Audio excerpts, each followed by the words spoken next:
Hello there.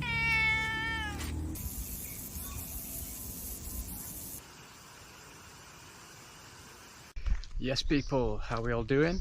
Just thought I'd do something a little different, bit of a lifestyle one to kind of sum up the week. So we've had a really weird week in the markets, and I hate whenever people say things like, oh, price action this week was really bad or stuff like that. Like, price action's price action. If you've had a bad week, you've had a bad week, get over it, but don't blame the markets for it. However, this week we had something real interesting, which was a CME outage.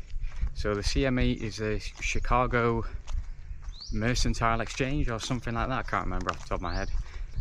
In short, they're the guys that basically power the market, print the market, keep the market open, etc. All the data stuff. The Chicago Mercantile Exchange, I believe that's the name of them anyway.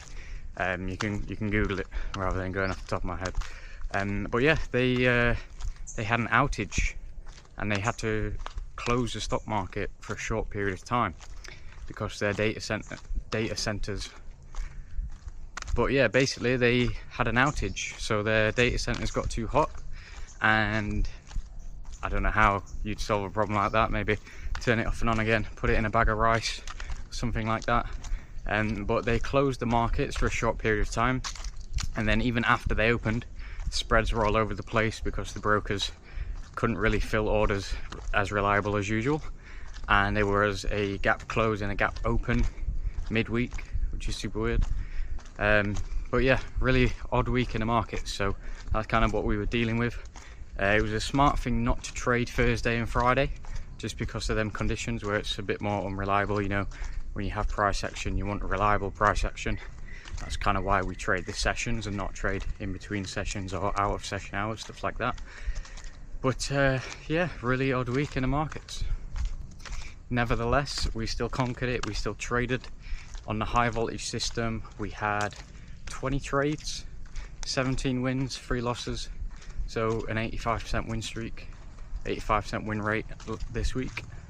And that's on the high voltage system, which this month, so we've closed November up 20%, or like 18-19%, something like that. You can check on the MonedaFX book.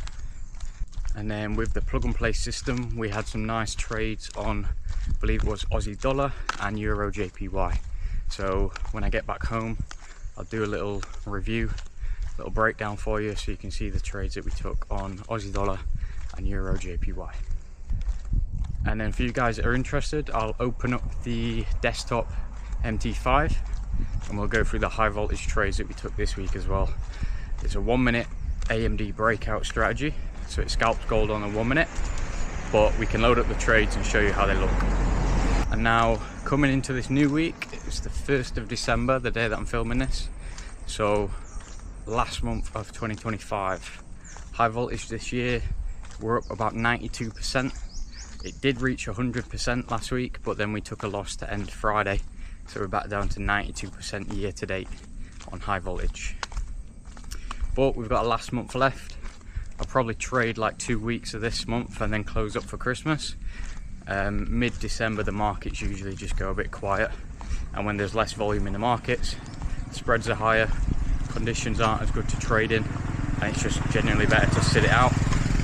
Otherwise, due to the lower volume, there's just so much more manipulation, highs and lows getting swept and stuff like that, which for breakout strategies and continuation strategies and reversal strategies, which is pretty much all bases, they're not as good.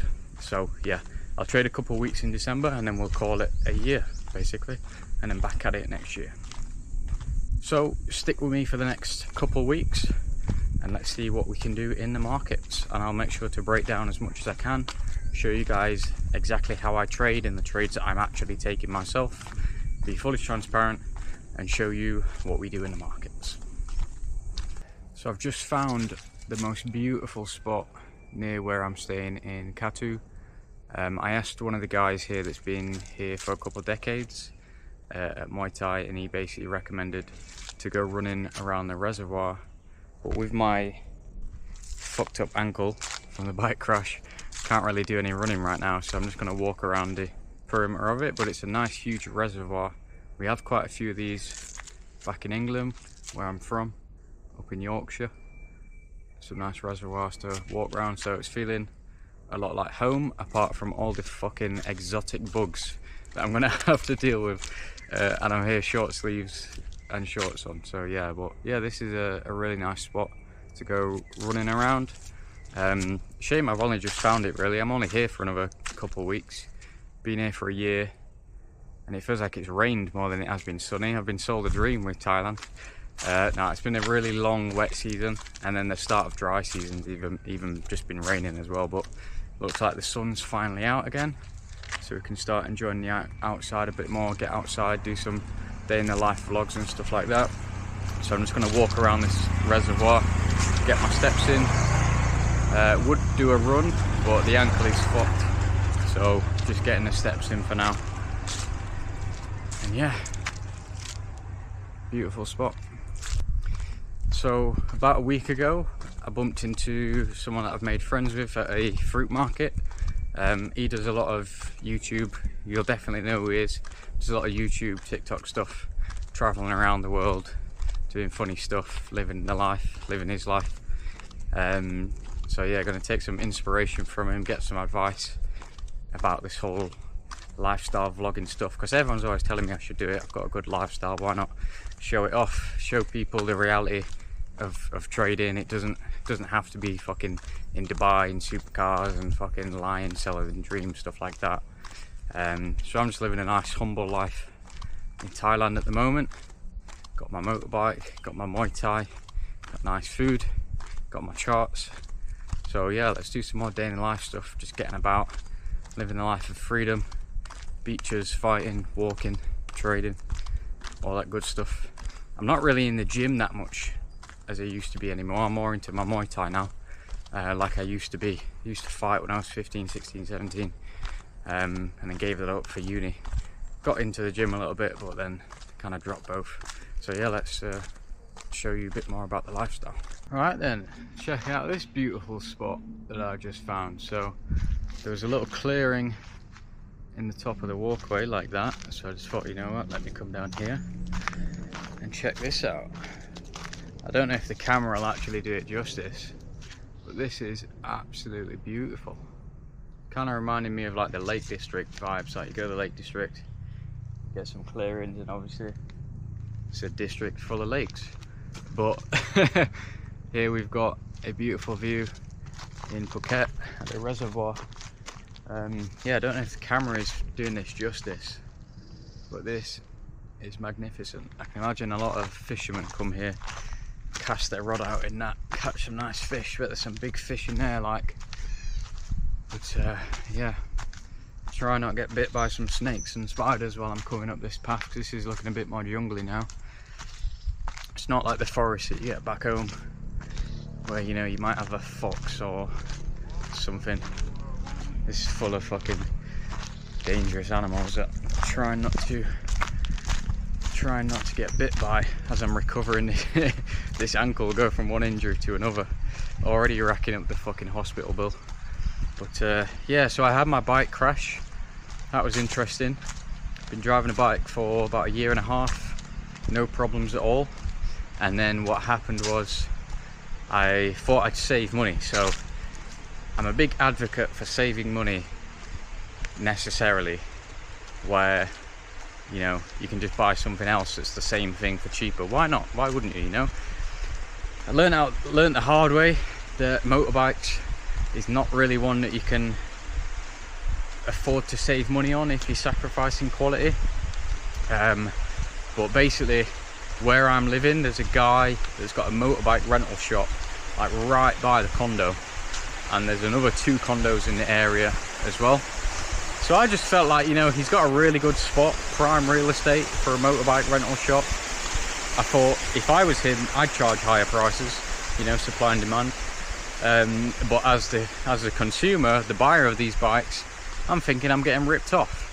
So never actually had a problem with his bikes, but I just thought, you know, he's charging me a little bit too much. I'll try to save some money. Heard Facebook Marketplace is a good one for getting deals over here in Thailand, so went on Facebook Marketplace and I found a cheaper bike that looks better than the ones that I usually get as well. So went to check it out, and when I got there it was like half Russian, half Thai, but obviously they could speak good English anyway. So had a look at a bike, really likes the look of this one, went and bought it. It was cheaper than the one that I normally get. So I went and got this bike, it was cheaper than the one that I normally get, so I was all happy with that, you know, saved 20, 30, 40 quid, something like that for the month. It's not much, but it's the principle in it, it adds up. Really love this bike. And then you'll see on a video that I put out, I was in the middle of the fucking road at a junction, and all of a sudden the fucking spark plug goes. So I'm sat there trying to fucking spark it up, trying to get the engine on, and it just wasn't kicking in. So I had to fucking get that one fixed and sorted and swapped. And then after that, I had about another fucking 4 or 5 issues with just taking the bike back, getting a new one, taking the bike back, getting a new one. Got to the point where I was pretty fed up of doing that. So then the last bike that he gave me, I had like 2 weeks left on the contract, and I was thinking, you know what, fuck it, it's only 2 weeks left. I pulled the bike out of the lot, and I could see that the back brake didn't really work, and then the front brake only really like half worked. But I thought, you know what, I'll fucking manage. I can't be arsed with this guy. Got 2 weeks left of the bike. He's literally probably got, yeah, I'm pretty sure he didn't really have another bike that I could swap out apart from that one, because I was already bringing another bike back because the indicator box was making this fucking screeching sound. So I brought that back, got that one, and I thought, you know what, fuck it, I'll manage. Shouldn't have done that. That was a stupid play. Should have just said, no mate, the back brakes don't work, I fucking need back brakes. Have the bike back, give me my money back. But no, me being me, I thought, you know what, fuck it, I'm a good driver, I'll manage. Then, probably 4 days later, no more than a week later, wet road, driving on a long trip, wasn't being a dickhead, wasn't being cocky, literally was doing about 30 mile an hour, put my brake on to slow down on a wet road, front brake, because obviously the back ones didn't work. All of a sudden, straight off the side. And you think your front tyre stops or slows down, but the back wheel's still going at full speed. That energy's got to go somewhere. If the front one stopped or slowed down, that energy's got to go somewhere. And in this case, it went sideways because we're on a wet road. So, slipped off the bike, came off the bike, middle of the road, fucked up my elbow, fucked up my leg, fucked up my ankle. Was really, really lucky, to be honest. Really lucky. Wasn't even that bad of a crash. Just came off, no other car hit me, because the scary part about that is now you're just a sack of meat and bones in the middle of a fucking dual carriageway, and you've got cars behind you oncoming anyway. You know, if they don't see you or if they don't react in time, that shit's coming ploughing into you. Not to mention the big fucking vans and trucks that just absolutely bomb it down these roads over here. They're like the equivalent of like white van drivers back home. If one of them hits you, you're fucked. But yeah, pretty much everyone stopped, got up, moved the bike to the side, cleaned it up myself. I thought, you know what, fuck hospital, I ain't going there, it's minor, just clean it up, get on with it. Learned the hard way with that one as well. So after cleaning it up myself and dressing it up myself for the next 2 days, I just noticed my foot at like 3 AM, 4 AM one day, and it was like swollen up to like a fucking balloon. Like I could press the liquid around and move it all around on my foot. Like I'm a pretty lean guy, but my foot was looking like something out of fucking my 600-pound life. Like that shit was fucking huge. But I'm one of those people that, like most people I imagine, you fucking lift your toes up, you can see all the lines, all the bones, top of your feet. Nah, they were non-existent. It was just fucking fluid and swelling and shit like that. So I took a photo of it, sent it to ChatGPT. I was like, yo boss, what's going on with my foot? Had a crash, 2 days later, still looks like this. And he said, yeah mate, you need to go to fucking A&E now. That shit has probably got infected. So I went there, A&E, paid the A&E like midnight charge. Like if it's out of hours, you've got to pay like an extra 50 quid or something. And they was like, yeah mate, that is infected. So doctor saw it, gave me a tetanus jab on the shoulder. Got my tetanus all done, and then yeah, just been going back every 3 days to get it cleaned and looked after and stuff. The infection's gone now, but still just not back to running, not back to fighting, not back to full heavy sparring yet. Just kind of nursing it, recovering. The infection's gone now, so I've been thinking, fuck the hospital charges, I'll just clean it up myself, keep it dry myself, keep it dressed myself. I do have travel insurance, but I just don't trust them. I don't know if it's because I've got trust issues, but I do not trust them one bit to pay me out. Like, they've probably got some little fucking small print clause in there that says, oh yeah, but if you've done this, then this doesn't count. So I have spent a few £100 on it. I don't know how it works. You guys let me know. Like, if you claim, I don't know if this is a myth or if this is true, but does it work like if I claim on my travel insurance, then in the future I'm going to have to pay more for travel insurance? So then it makes it kind of not worth doing? Or is that just a myth created by insurance companies to not get you to claim against them? Because, like, isn't the whole point of getting the insurance so that if something does happen, then I claim on it? Because that's what's happened, you know. I had a crash, wasn't really my fault, brakes were fucked, and it was an accident while I'm on holiday. So yeah, should really be able to claim that back from the hospital. But I didn't let them know within like the first 24 hours. I don't know if that's going to be a clause or if I just made that up in my head, trying to be devil's advocate for them. But yeah, I still haven't let them know because the injury is still ongoing. Like, I'm still having to go back to the hospital to get it cleaned. Like, it's not over yet. So that's why I haven't let them know, because I haven't had like my final bill in my eyes to like sum it all up and be like, here's all the costs, reimburse me for them, you twats. Just for them to turn around and be like, no mate, you broke this rule, so we're not paying you shit. So yeah, just got to see what happens with that one. But now, since that crash, I'm driving like a fucking granddad, like intentionally and unintentionally. Like, I feel like if you've ever had a motorbike crash, let me know if you relate to this one.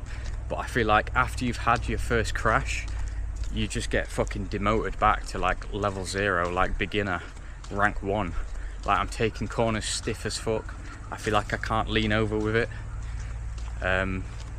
Just pure fucking psychological damage, basically. Just do not have the confidence on the bike again. And I'm looking around at other people and I'm thinking, fucking hell, I used to drive like that. I used to think I was the Stig, and now I'm stiff as fuck. So I did literally demote myself back to a fucking 125cc after the crash, just because I could feel myself not being a good driver again. I thought, let me level up through the ranks. But then quickly fucking moved up from that one, and I just took it back to the bike guy and swapped it. I was like, mate, I need a bigger one. Like, I'm not confident anymore, but fucking hell, mate, better than a 125. And here you need it. Like, getting up and down Patong Hill is just not possible on a 125. Like, here people actually drive properly. It's not like a little island like Bali where a 125 is all you need. Here you actually need it to get up the roads and stuff. But yeah, let me know if you can relate to that, if you've ever had a bike crash. What is this? Oh, it looks like a little ritual. They do a lot of these like ritual things over here in Asia, where it's like, let me see if I can show you. Like a little sacrifice offering for the gods.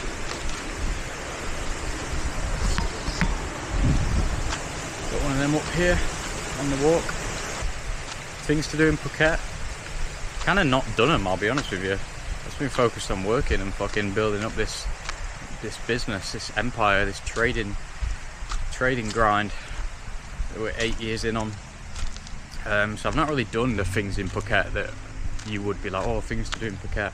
Because to me, it's not really been as much of a holiday as it has just been like a digital nomad type.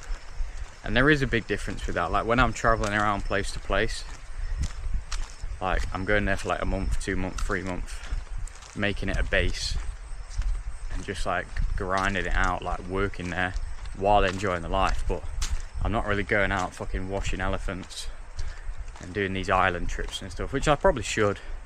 I think now that I've worked a lot on the back end and I've built my algos and my systems and my interfaces, my license panels and all that sort of stuff, I've got all of that sorted, got all my big projects done. Still working on them, but not as much work as I've had this year building it as it is like maintaining it and patching stuff and updating stuff. So I think now I will do more of these island trips. Like, there's a lot here that I should have done. PP Islands, not done that yet. James Bond Island, not done that yet. But I think now that I've got a lot of that infrastructure built up, I'll do more of the lifestyle vlogging stuff like this, giving you guys like behind the scenes. We've got a fucking dog here absolutely staring me out, by the way. Don't know if you'll be able to see that. Try not to get bit by this cunt. He looks like he's guarding that place. He looks like he's guarding. He's staring me down with one ear up. Don't know if you'll be able to see him. But yeah, he looks like he's guarding an entrance to somewhere, so if he comes out and bites me, that's just him being a good boy, I guess. So I'll not go that way. I'll go this way. But yeah, as I was saying, I'll try to get more of the lifestyle stuff done. Have a better work-life balance. You know, making the most of being a digital nomad, being out here and that. But yeah, let me know if there's any other digital nomads watching this. Do you struggle with that, like the work-life balance of the reason you're over here? There's plenty of reasons for being over here. You know, nice weather, cheaper living, better living, meet new people on the same journey. You know, a lot of the people you meet here, they've all also got online businesses. That's kind of like the attraction, is that you can run it online while being wherever you want. And these kind of places tend to be the places that are smart to pick, you know. If you can work anywhere you want, you kind of want somewhere advantageous for that. So for example, like even if you liked America, England, Western places like that, Australia, it's just so expensive to live there nowadays. And it's like, there are people that live there because they have to live there, working office jobs, whereas you couldn't work an office job and live out in Thailand. So it's kind of like you're making the most of the rare things you have, the rare opportunities that you have. And we're realistically like the first generation to ever be able to do this. You know, I mean, if you go back a few generations, then the British and other empires, we were traveling the world on boat to places, island to island, stuff like that. But it wasn't like you could do it in an instant and just fly from there to there and then stay there for a bit and work there in the modern society. So it is definitely different to that, for sure, for many reasons. But yeah, like, you know, we're the first generation to be able to do this realistically. You know, build an online business and just be over here on your ones, working on your business, making money, making revenue in pounds and dollars and whatever tier 1 currencies, and then living in exotic currencies like the baht and making the most of the opportunities that we have, basically. So yeah, why not do it, you know? But yeah, I feel like I'm definitely have been trapped into more focusing on the work than the life. But for me, you know, I really enjoy the work. The work to me doesn't really feel like a chore. It's not like I'm forcing myself to do it and I'm depressed doing it. Like, I'm really happy doing it. Really happy to work. Like, I enjoy it. Like, being sat there still, just sunbathing or something like that, it's like fucking hell to me. I'm just sat there thinking I'm just wasting I'm just wasting time right now. So yeah, gonna try to do a lot more of the real life stuff while I'm over here, seeing all the different islands, going around doing things, taking you guys with me so you guys can kind of experience it through my experiences while I'm just fucking filming this shit. Hopefully providing you guys value and education and insight and stuff like that. So yeah, look forward to it. It's a really nice little walk, this. If you're in Phuket, check it out. It's the, I don't really know what it's called, it's the waterfall reservoir next to the country club, golf club place. Yeah, check it out for a nice run. You can drive around it as well. This is a fucking road, everyone keeps driving by me. So yeah, check it out. A lot of fucking bugs though. In terms of life plans, plan is finish up my time here in Phuket. Would have been here for about a year now. Obviously not 1 year straight in a row. I've been out and in and out and in, using this as a base while getting around, more of Asia. Gone to Vietnam, gone to Kuala Lumpur, Bali, Singapore, Qatar. So yeah, I've been getting around. I want to do more of it though. I'm still going to stay in Southeast Asia. So we're going to go to a place called Da Nang, which I've been before. If you keep up with me on Instagram and TikTok and all that stuff, you'll have seen I've been in Da Nang. Went for a couple of weeks. Really like the place, and it seems like it's getting a lot more popular now for digital nomads and the entrepreneur crowd. A little bit like Bali is, but it's just a complete different scene to Bali. When I went Bali, so I went Bali for like 3 months, and it was very much like small island vibes, but there's just so many people going there now that the roads are pretty much like this that I'm walking on, even thinner, but it's just completely overpopulated with like your tourist digital nomad type people, which isn't a problem in my eyes. The market will correct itself and even itself out, but it's just like way too busy, man. Like this road right now would just be full of motorbikes and traffic. It's not really like the undiscovered place that people make it out to be. It maybe was like 10-20 years ago, but definitely not now. It's sort of like Australia's version of Tenerife and Benidorm. Like all the British go in those places, those islands in Spain, and you go there and it's just basically like being in England but sunny when you go there. And the same kind of is how I imagine Bali for Australians. Like you go there and it's just full of Australians still, just in a different place basically. But yeah, I just didn't like it. I got ill there as well. I feel like it's one of those places, something in the water. Every time anyone goes there, all my friends that have been there, everyone says the same thing. You just get ill, you get barley belly, you end up on an IV drip. You're not really digesting the nutrients that you're eating in the food and stuff like that. So I couldn't live there for a whole year. But saying that, when I've been in Phuket this year for 12 months, I felt like it was a little bit pointless. Like in the dry seasons, yeah, it's nice, but then as soon as the wet season came, it was sort of like, why am I here? Like, I'm not going out. I'm just pretty much going to the gym and then trading at my desk. Like, I could do this anywhere. It doesn't really feel like I'm living that digital nomad life. So what I'm going to do for 2026 is similar to what I did in 2024 again, which is just traveling around, go to a place for 2 to 3 months at a time, set up a nice base, get an Airbnb somewhere, establish a routine for 2 or 3 months, and then move on to the next one. And it's a whole chasing the sun philosophy, isn't it, where you stay in one place for one season and then you fly, go to somewhere else where it's a different season, work there for a bit, fly somewhere else. And if you do it properly, you don't end up having bad weather or just shitty, depressing weather conditions for a whole 12-month cycle. Whereas this time around, it makes me laugh because I've basically done the opposite in Phuket. Like, I've been here throughout the whole wet season. No, that's a lie. I went back home to the UK for about 6 weeks in the wet season, but then when I went back home, it was also fucking UK weather, and I came back here and it was shit weather. So I kind of did the opposite this year. I had the summer at the start of the year, and now I'm getting it for the end of the year.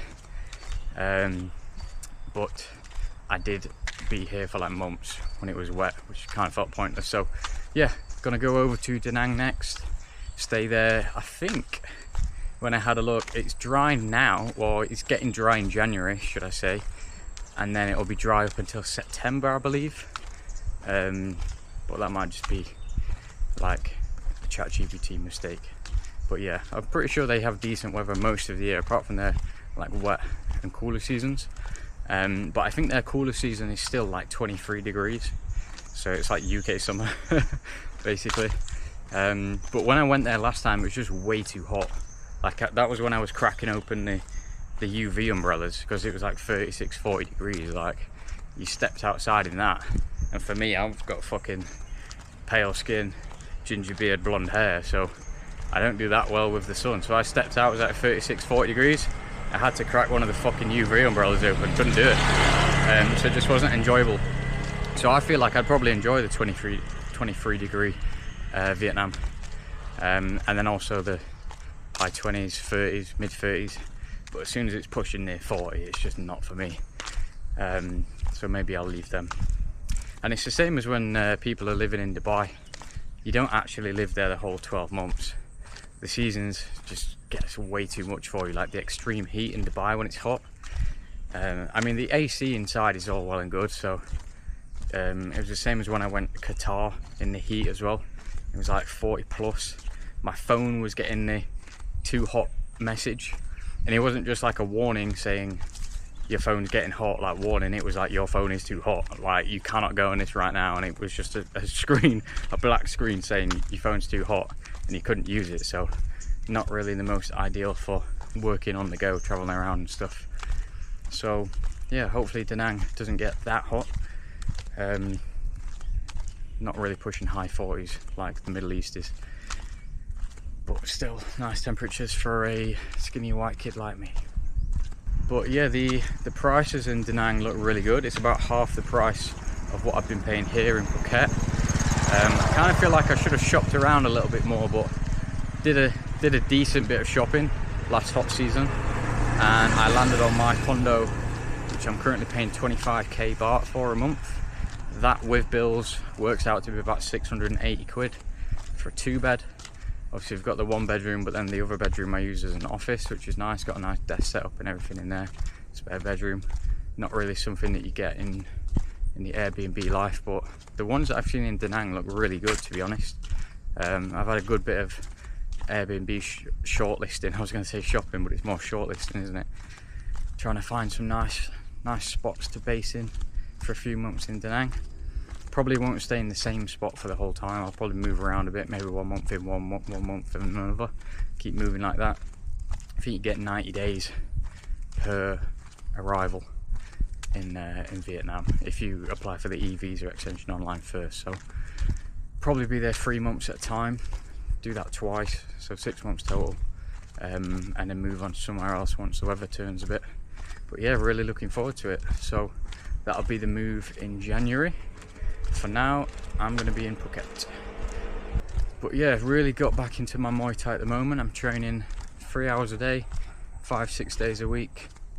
Just trying to get through the little injuries. Like every time I step back into Muay Thai, I always pick up a tiny injury that puts you off. It's like a little cut on your feet or some blood blister or something like that, that it's like you're completely fine as a human to go about your day, but you can't really keep training on it just in case, you know, it gets infected and then you're out for even more, and then it is a problem with your day-to-day life and stuff. You know, I've got this this big open wound on my ankle right now that I probably shouldn't be training on, but it's almost healed. I'm just keeping it covered, keeping it dry, staying somewhat sensible. But I did do some heavy sparring last session, and I'm checking the kicks with my left leg and getting that fucking ankle hit sometimes. So should probably slow it down even more. But that's always my biggest problem. That was my biggest problem when I was fighting as a teenager as well, is whenever I'd get injured, and other athletes, you can relate to this one, you get injured and you're just dying to get back, so you wait till it's almost healed, pretty much back better, and then you go back in the gym and you just fucking injure it again and start all over, start a cycle of rest all over again. So I should probably learn some lessons from my past and just kind of rest up a bit more on it, take it a bit more steadily. But I mean, right now I'm walking around this reservoir. This is what other people run around, nice running spot. But today I'm just taking it steady and walking. And I've got the sliders on so I don't get carried away. So just try to avoid any bugs and snakes and fucking pterodactyls and other shit I've got around here. So keep my ankle rested, recovered, get doing the steps back on it so I can get back in the ring, not get injured for too long, and yeah, be back at it.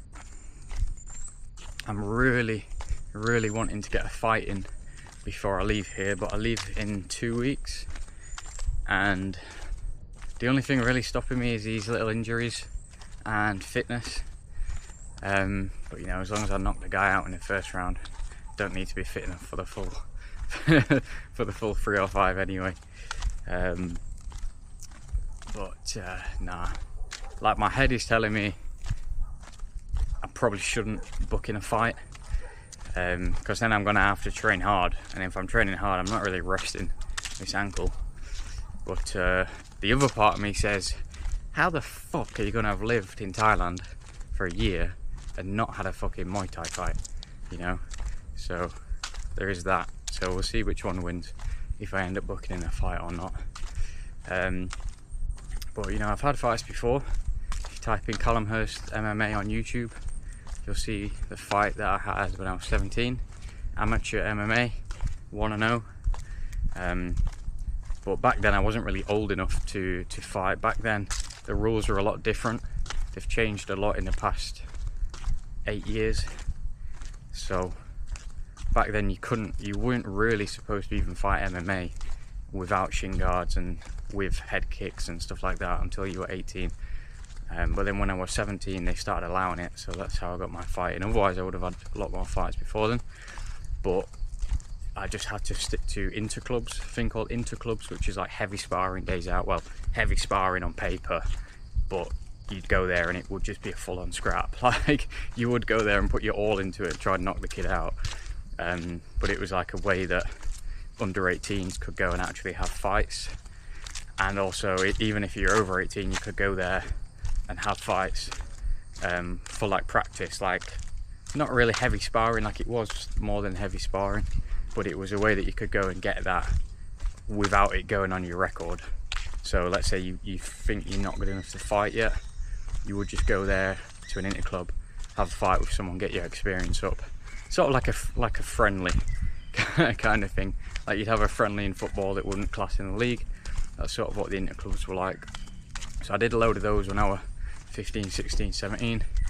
Then I had my first MMA fight when I was 17. And then after that, I really needed to knuckle down on my A-levels. So I was at sixth form college at the time. And I was going through a change of like, shit, I've got these fucking A-level exams to do. I'm doing maths, further maths and physics. If I actually want to get good grades in this, I can't really be fighting and training alongside it. And then at the same time, if I want to, you know, go down the pro fighting route and actually be a good champion, I can't be doing fucking A-levels and uni on the side. So it was at that point I had to pick one.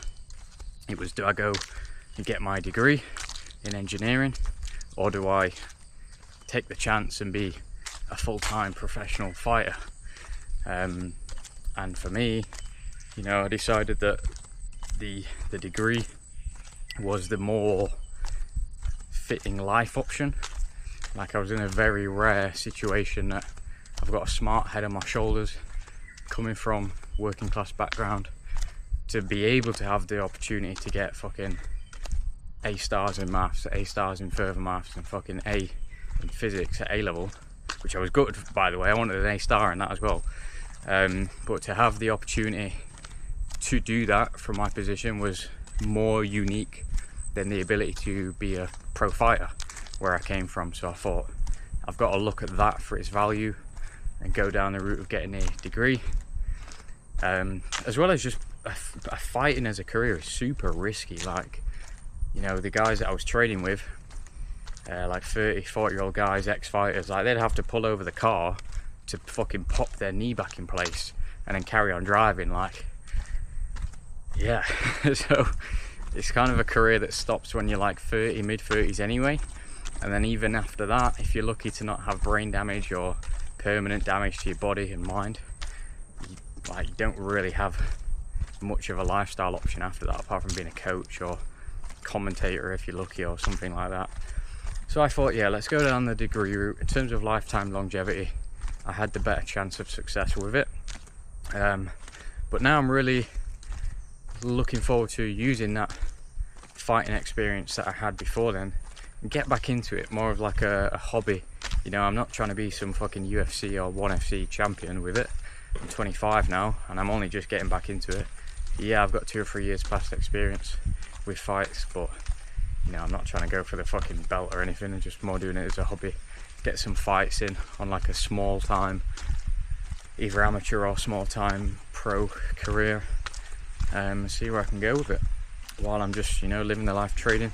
I don't really use my degree anymore. I don't regret doing the degree because, you know, if all else fails, I've got a really good enough degree that I can get a nice job with. But yeah, I'd rather live the entrepreneur life for now, trading and fighting. So let's see how this one. Hey guys, so on my walk I found this lovely cafe on the reservoir. Just gone in there and saw how beautiful it was, and then thought, you know what, let me go to the toilet and actually film this. Got lost on the way to the toilet, they were all laughing at me. But kind of discovered some more stuff. Let me give you a little sneak peek of it from the back, but I'll get some footage of this place to show you guys. Here's the view from the outside where I've just stood showing you. They've got this huge enclosure in here, so stick around and see what's in there. It looks like they're expanding up into the jungle. There were some workers kind of for-fatching it out, or whatever you'd say. Here's the cafe from the entrance, called Pin Pin Cafe, and then you've got a nice waterfall running through it. So here's the enclosure, stick around and see what's in there. I came in here and I was like looking for the toilet, you know, just needed a quick piss, and she was like, yeah, it's over there, mate. So I saw the seating area, that's the seating area, and then I was like, over where? You want me to walk across this fucking waterfall? And then they were just laughing at me like, nah, mate, go around. Here you go, it's peacocks. They've got peacocks in this little cage trapped in there that you can have your coffee with. But yeah, nice waterfall running through the middle, but you're not supposed to walk over that to get to the other side. There's the toilets up there. And yeah, it is pure jungle, so fuck washing your hands in that. No chance. Keep them dry.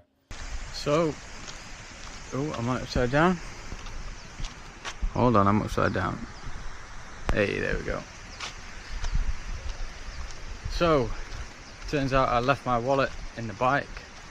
Why would I bring my wallet out on a walk around the reservoir?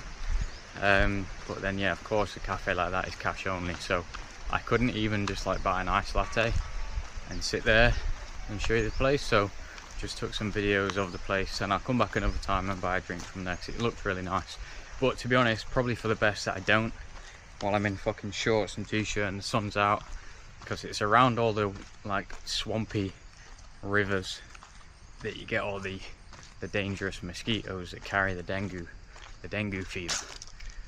So yeah, I've been warned not to go around the swamps and stuff like that for that reason. So probably for the best that I don't sit there with my legs out and drink a coffee. But yeah, hopefully that video that I've just took does the job of showing you guys that place. I think it's like PP Coffee or something like that. Nice little coffee stop along the walk around this reservoir. But yeah, the walk continues. There is a lot of places that are cash only that still don't have the card technology yet around here, which is, you know, something different. A little bit less convenient. Like for me right now, I've just got my phone on me. I have the means to pay, but obviously they've not really got like an outlet that they can plug it into. It is literally just a shack up in the mountains. Cash, coffee, simple. Here we've got a nice opening. Show you guys this. Looks like I'm at about the halfway mark here, because that looks to be where I started. So here you've got a really nice open view of the lake, the reservoir. Hopefully you can see that. Really nice and cool. Nice peaceful walk. Reminds me a lot of back home. Been here, like I've said, apart from the dangerous animals that could kill me while I'm mid-walk. So definitely got to be on guard. If I see a fucking leaf move dodgily, or see an odd colour looking stick, I'll make sure to fucking give it a teep to the face.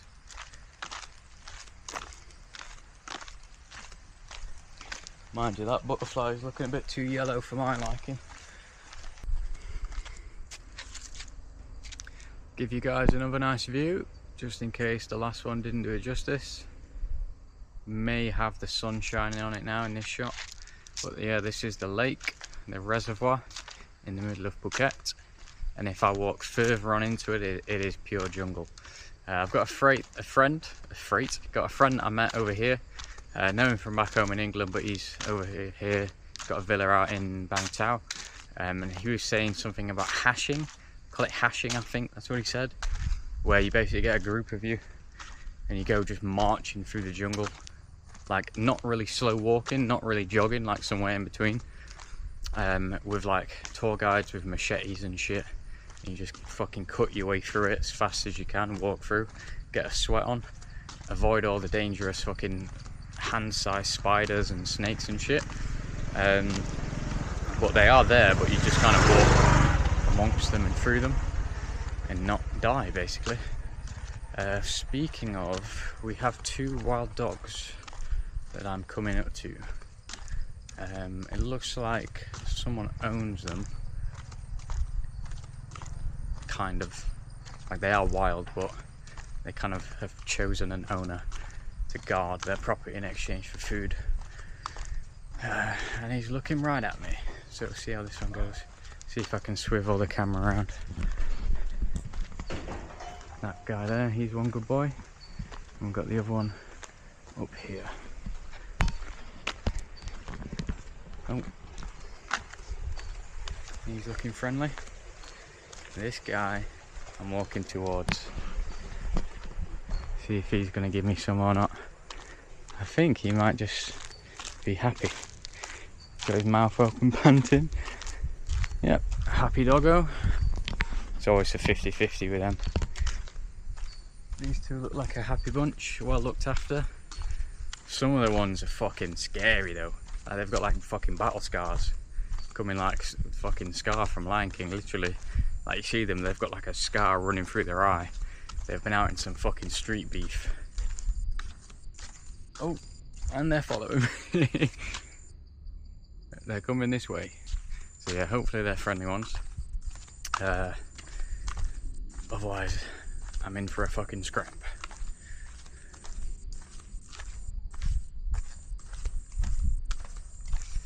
But yeah, it's a shame. Like, I would never stroke them. Saying that, I have a couple times. Couldn't resist. But like, you shouldn't really stroke them. Like, they've got fucking, if they've got rabies on them or some shit like that, or even just some fucking odd disease or some fleas or some shit. Like, I'm always scared that if I stroke them, I'm gonna have some shit on my hands. And like, I'm really bad for just fucking touching my face, like biting my nails and fucking scratching my chin and things like that. Yep, they're coming this way, slowly. But yeah, I'd never really want to touch like a wild cat or dog and then fucking end up touching shit and then eating it or some shit like that. But yeah, that's one thing to bear in mind when you come over here. I see everyone else doing it. I see everyone else giving them belly rubs and shit like that. And like, I'm a big animal lover, but I just think it's not really worth the risk, you know? Fucking scratch one's belly, get some fucking E. coli on your hands, have a burger. Even if you fucking wash your hands but it's still on there or some shit, it's just not worth the risk. So that's one of the struggles of being here. First world problems. So here we've got another nice viewpoint when it kind of opens up and sticks out and you can see the lake, the sun coming off of it. It's really nice. But yeah, again, this is like another fucking dengue hotspot, which is why I've been avoiding the swamps and the rivers and stuff. You get all the dangerous, nasty mosquitoes around this part, which carry the dengue virus, the dengue fever, whatever it is. They're like the mosquitoes that have like the black and white spots on them, or I guess just white spots on them because they are black. But yeah, they're the ones that carry the dengue fever. So if you get one of them on you that bites you and gives you that thing, can't remember what the symptoms are, something like fucking death, something like that, or some fucking seizure shit. You can let me know in the comments. But yeah, just definitely one to avoid. I think there's no vaccine for it, or maybe there is, can't really remember. But yeah, I just remember I went to Superdrug before I came, I got all the shots that I could.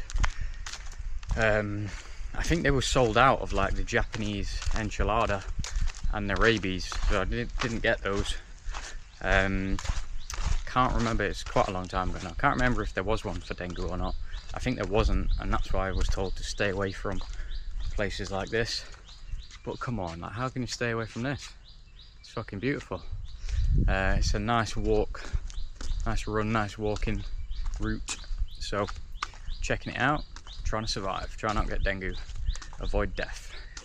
But yeah, it's nice that the weather's finally back out. It's been like wet here for so long, it feels like months. And then even when hot season started, I was looking forward to it because I was like, yes, hot season again. but then it just carried on raining. Just carried on raining for like another 2 weeks. So yeah, the sun finally came out, and we checked the weather forecast, the Apple weather, and it still said it was going to rain for like the next 10 days. So we was like, what the fuck, like it's supposed to be dry season. And then all of a sudden one day the sun came out, and then the weather forecast changed and then said it was going to be sunny for the next 10 days. So I think they just kind of make it up as they go along with the weather around these parts of the world, because I've had times where the app says that it's sunny and it's literally raining right now, or it says that it's raining and it's sunny. So yeah, you really can't trust the weather app too religiously around these parts. We've got another nice clearing here. It's nice and good. Like I said, it's kind of like Lake District vibes. Feels like you're walking around the lakes. But yeah, really beautiful reservoir. When my ankle's healed up, I'm definitely going to get some jogging done around this. Really good. I'll have to see how long it is around on my phone after I've done the whole route. I might as well commit to it now. I'm pretty much halfway, so I'm going to carry on walking and see out the route. Give you guys an insight into how it is. And then if you're living in Phuket, or if you're visiting Phuket, I definitely recommend you check this one out. Even if you just drive around on the bike, like this is a road that you can drive on. It's a beautiful spot to check out.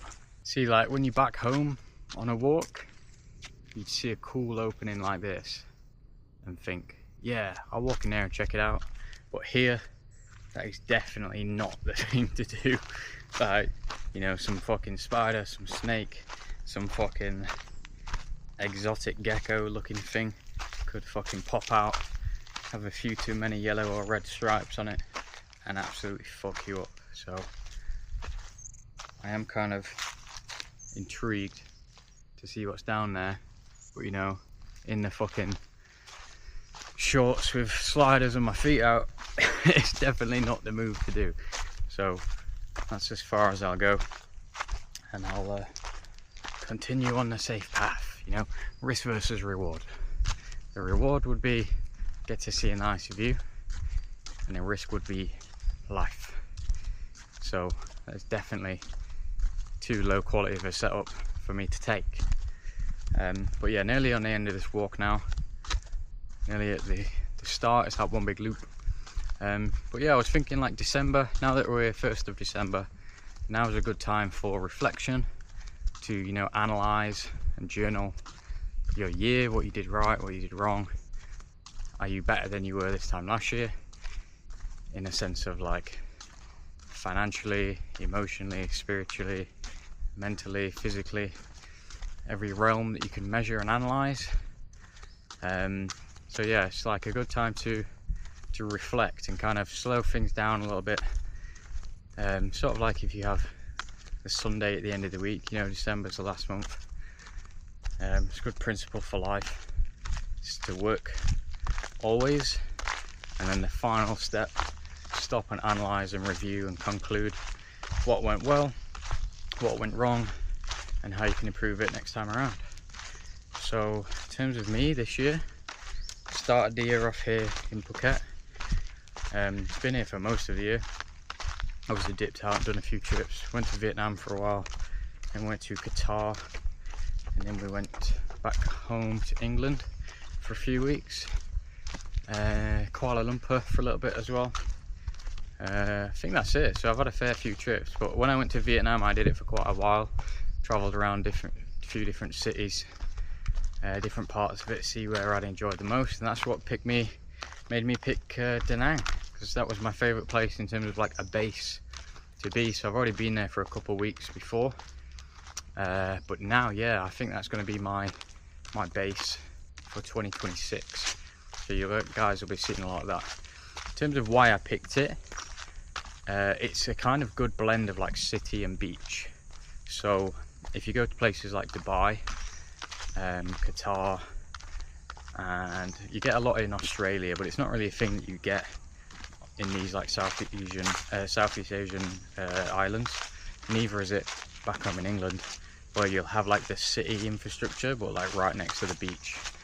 And I know whenever I speak to my Aussie mates about this, they're just laughing at me like it's a completely normal thing. But for most people, For most people, it's definitely not a normal thing to have a city right next to the beach where, you know, you can have your hustle bustle city life and then go to the beach at the end of it. Oh, America's a big one as well. So Da Nang's one that a lot of people say is like the Miami of Southeast Asia, just because you've got like a nice cool city skyline right next to the beach. So, you know, people work the office jobs and then go surfing afterwards, or surfing in the morning and then go to the office job. But yeah, I put that post up on TikTok of like the Miami of Vietnam, and I think some American guy commented like, yeah mate, it's more like Fort Lauderdale, which made me laugh, because it's not like a huge city skyline, like, don't get me wrong, but it's just like very different to the rest of Southeast Asia. Like, the reason I chose Phuket to live compared to Bali and Koh Samui and all the other places that I went to is that here it's a lot more developed. It's not exactly a city. I think it probably is a city on paper, but it's not really, it doesn't really feel like a city, like compared to like, you know, like Manchester, London and places like that. You don't really have any tall buildings or any like office structures set up.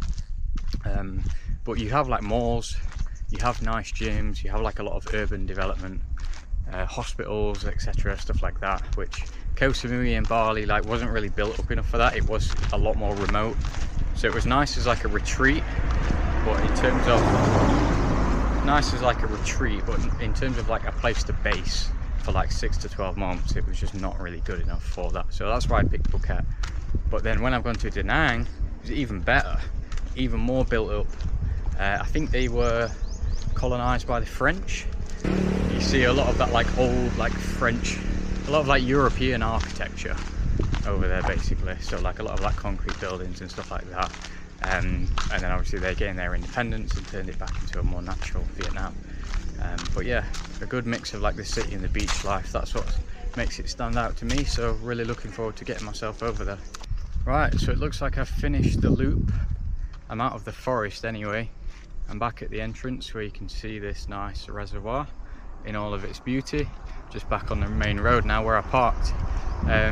Coming up in front of me, it looks like there's a couple having their wedding photos taken at this reservoir. So that kind of shows you how beautiful it is. So they've chosen to literally have their wedding photos here. I'm going to turn the camera off. I'm not going to walk by them while I'm fucking talking to myself with a camera. But I'll try to get some shots. It looks like they may have blocked off the road, to be fair. So I might have to walk around it anyway. But yeah, let me show you guys this.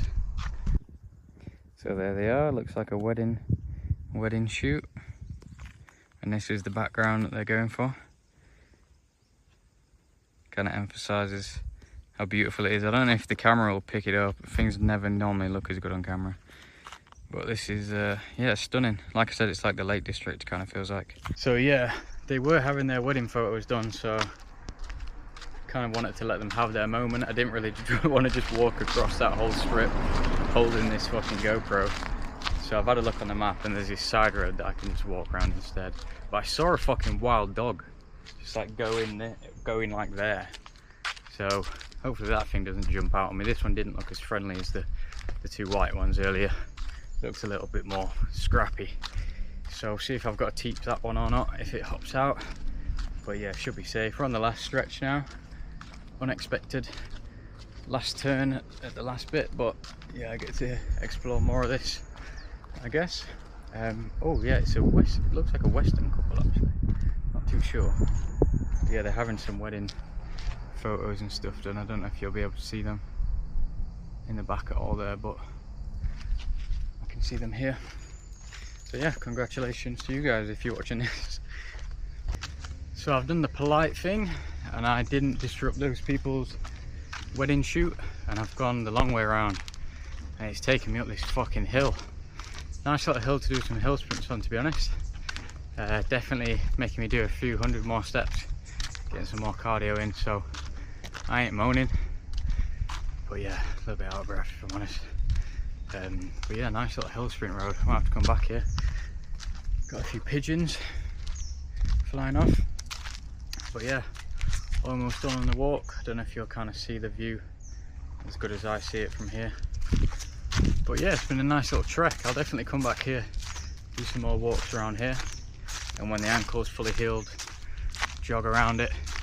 Had a quick look at my step count, and it said I've done like 17k steps, but it also said I did like 2.5k at like midnight, 1 AM. So this walk probably being the most significant amount of steps I've done today, probably somewhere around 15k steps.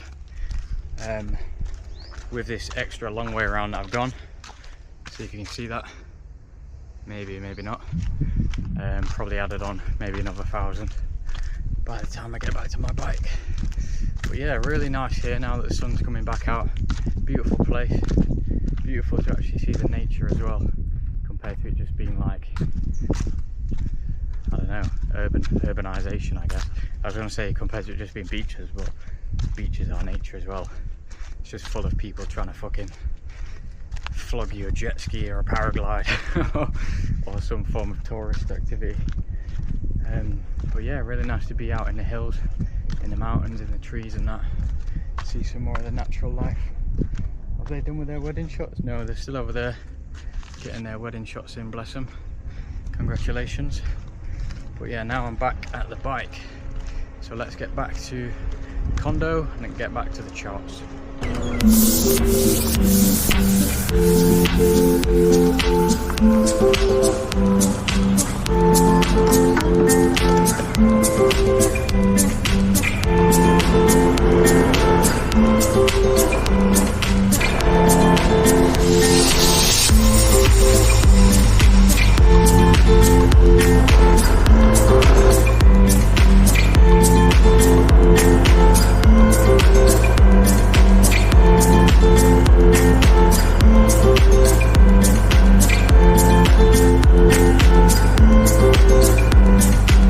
Here's a little road law that you might not have known about Thailand. Even if it's a red light, the left turn is always free so long as it's safe to go. It's pretty similar to doing a first turn at a roundabout back in England. Here you can see I'm turning left and then away we go.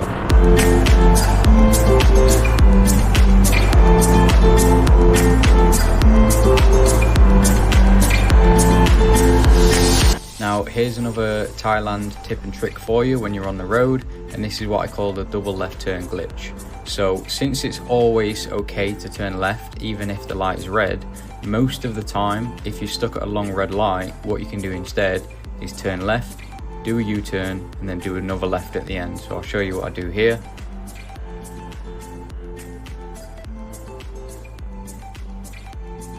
And now here you can see that even though this light is red as well, I can still turn left. So effectively I've gone left, U-turn left, and I've basically just gone straight and skipped out the red lights. Right guys, so I'm back at the setup as promised. So kind of looks tiny down there.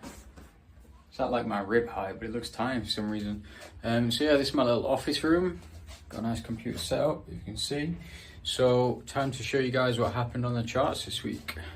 There's my view from the window, if you can see that. Got like a running track / mountain view. Not quite the ocean view, but yeah, does the job. Okay, so starting things off, I'm gonna run through the trades that we took this week using my gold scalping algo. So this is my best algo that I've created, and what it does is it scalps AMD breakouts on a 1 minute time frame on gold. So let me give you a little snippet. I've not done too many of these videos showing you like the actual algo trades, only like the algo results of my FX books and stuff like that, but I'll actually show you the actual account side of things. So this is an account that I'm now using as a master account.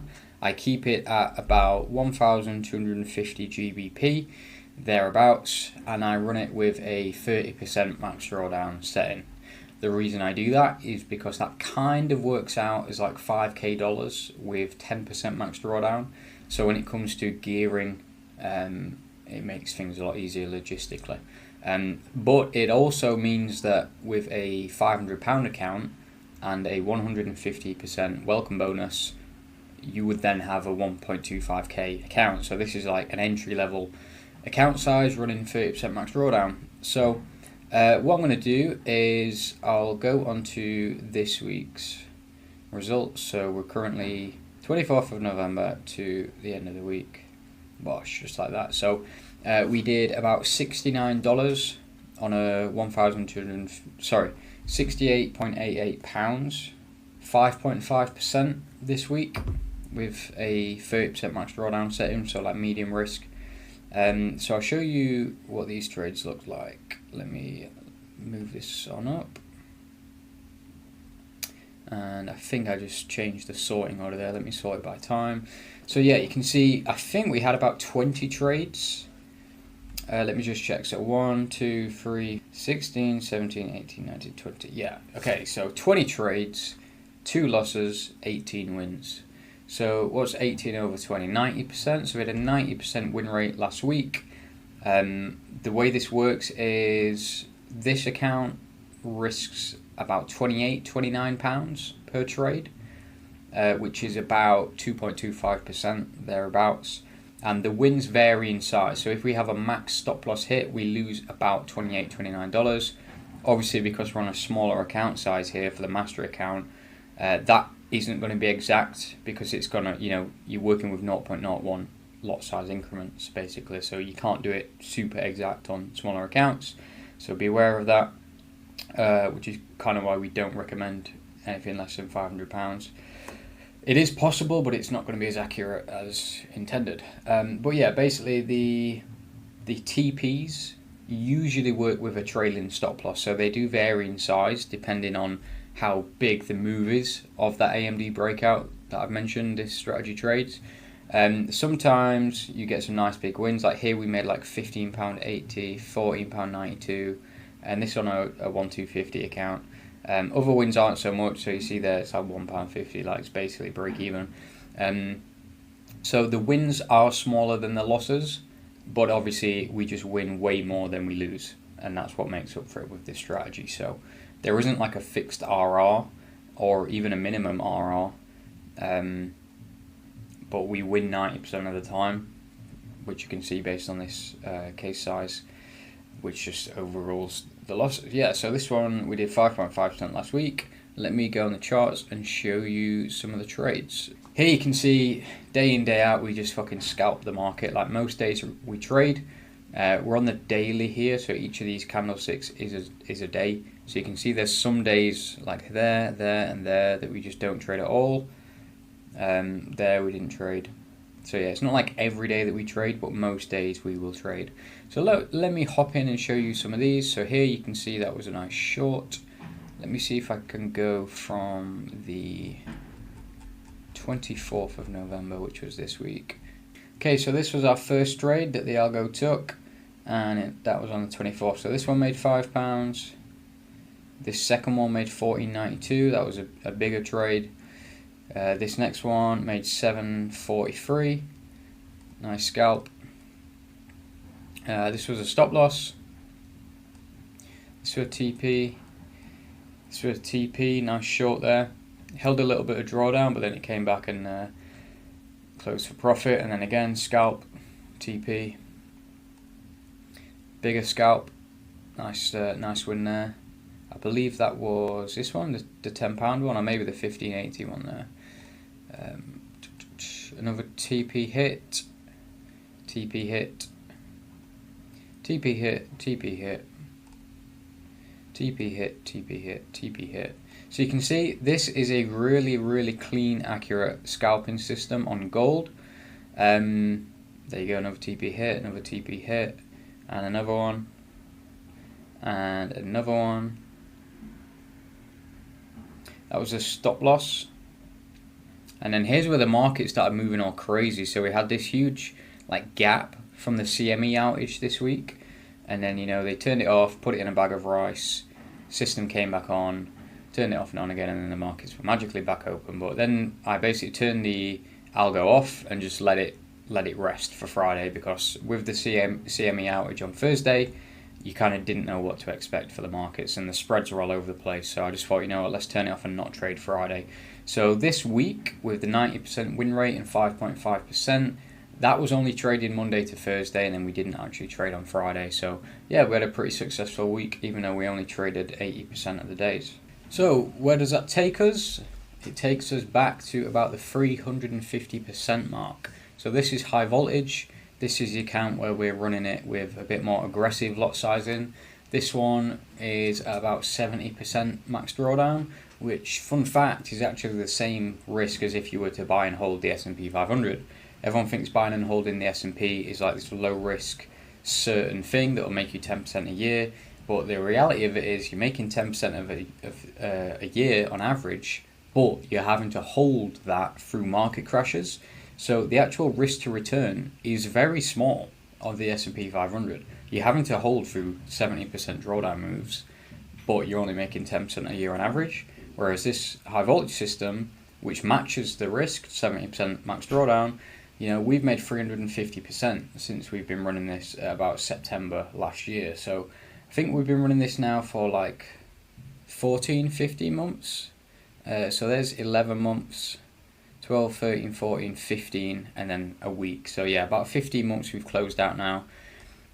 So yeah, this one is now 350% up since inception, just gone 15 months. We're almost back to all-time highs. We were at all-time highs at over 400% in August. 18th of August we peaked. We have had a little bit of a drawdown period since then for the past 2 or 3 months. But that's trading for you. I'm very open, I'm very realistic, I'm very transparent about the fact that we will have drawdown periods. If I wasn't, I wouldn't have a public MonedaFX book to show you. It's not the worst drawdown we've had. This was the worst drawdown we've had. And look, we recovered it and came back to all-time highs. So I'm hopeful that, again, this algo will bring it back to all-time highs.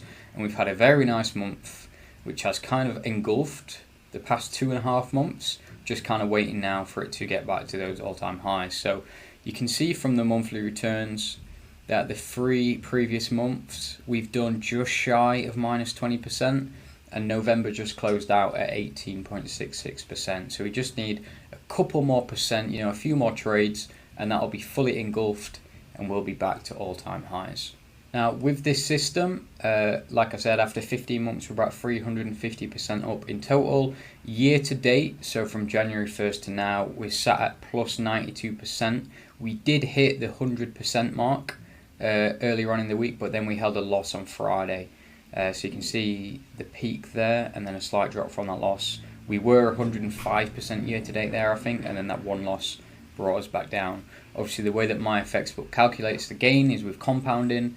So it's not like we just lost like 10% in one trade. We only lost 5% in one trade, but because we're working on compound figures here with this graph, what's the problem? It's like net weight something, the way they cut time weighted return, TWR. That's how MonedaFX book measures the gain there, which is like with compounding, which is like the official measure.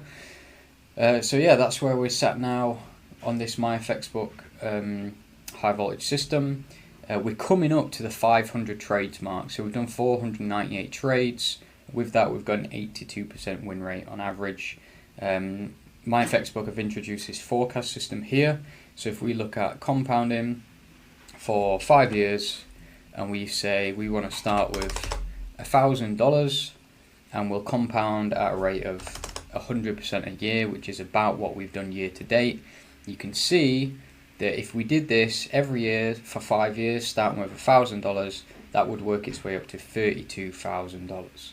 Now, interestingly, if we double that period, 10 years, that won't just be 64, okay? 64 will be the year after. We're adding another 5 years on that. So the 10-year forecast, if you did 100% a year, starting with 1K for 10 years and compounded it, you'd have just over $1 million after 10 years, starting from $1,000, based on 100% growth every year for 10 years compounded. So this 100% that we've done year to date, we've got one more month left to go. Last year we actually did a lot better than that with just the last few months of the year, or the last 6 months of the year, should I say. But yeah, we're on track for a phenomenal equity curve here with the high voltage system, so I'm really looking forward to seeing how this develops once we break those all-time highs and keep pushing higher. But yeah, if we take a look at that monthly year to date, we had a strong start to the year, winning January and February. We lost out on March and then lost out in April. We made 50% in Feb, but then we lost 60% in April. However, if you think 60% is a big month, then you're in for a treat, because the next 2 months after that, we did back-to-back 60+% months, just like that. So not only did we make that amount back in positive magnitude, we also then added an extra amount of that on top there. Did 21% the month after that, but then yeah, the past 3 months, it's just been really dry. As gold's been breaking all-time highs, we've kind of just been taking small losses. So we lost just shy of 20% there over the last 3 months, which was pretty much July's gain. And now we've added another 19% back on that. Let's see how we do for December as we enter the start of the month now. Okay, so I was going to jump in and show you some plug and play trade examples from this week, but I feel like it might just make it too long of a video and it might get super confusing showing all these different trading products. Like if you're a new guy around here and you don't know what any of these products are, I don't want to baffle your head and just show you them all at once. So I'm going to hop off camera, make a separate video and go through the plug and play trades from this week, so I can give you guys some SMC breakdowns using our mechanical trading system with the plug and play system as a bias, using a quant strategy, and then hopping in on the 5-minute time frame, as you can see there, using a price action strategy to trade it in that market direction. So yeah, if that's super complicated, go check out my other videos on that, and I'll go ahead and make that now rather than making this one too confusing. But I hope you've enjoyed the format and the style of this video. Let me know in the let me know in the comments below if you've enjoyed it, or what else you want to see from me. And yeah, see you next video, guys. Take care.